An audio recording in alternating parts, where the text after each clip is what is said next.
d'une famille d'artistes. Révélée au grand public dans les années 1960, Marlène Jobert est devenue une figure incontournable du cinéma. Passionnée par le 7e art, l'actrice, qui a soufflé sa 83e bougie, ce samedi 4 novembre, a transmis son talent à de nombreux membres de sa famille à commencer par ses nièces.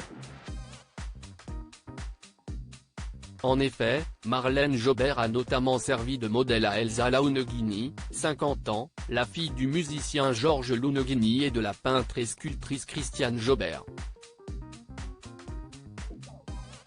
J'ai commencé un peu grâce à Marlène, indirectement, avait confié l'actrice en 2007, dans Thé ou Café, en évoquant son début de carrière. Et d'ajouter, j'allais voir Marlène sur les tournages. Mais ce n'est pas tout.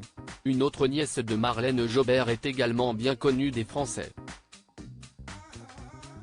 Il s'agit de l'actrice Joséphine Jobert, qui avait notamment fait sensation dans la série franco-britannique Meurtre au paradis, diffusée sur France 2, dans laquelle elle a joué de 2015 à 2022. Pour rappel, la chanteuse de 38 ans est la fille de deux spécialistes de la photographie, Véronique Mucrero-Veroli et Charles Jobert, qui est le frère de Marlène Jobert.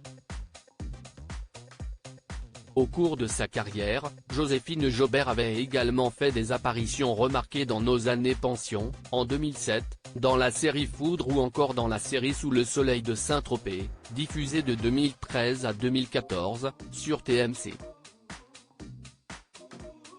Marlène Jobert craintive pour sa nièce Elsa Launeghini. Inspirée par sa tante, Elsa Launeghini avait décidé très tôt d'embrasser une carrière dans le monde de l'acting et du cinéma.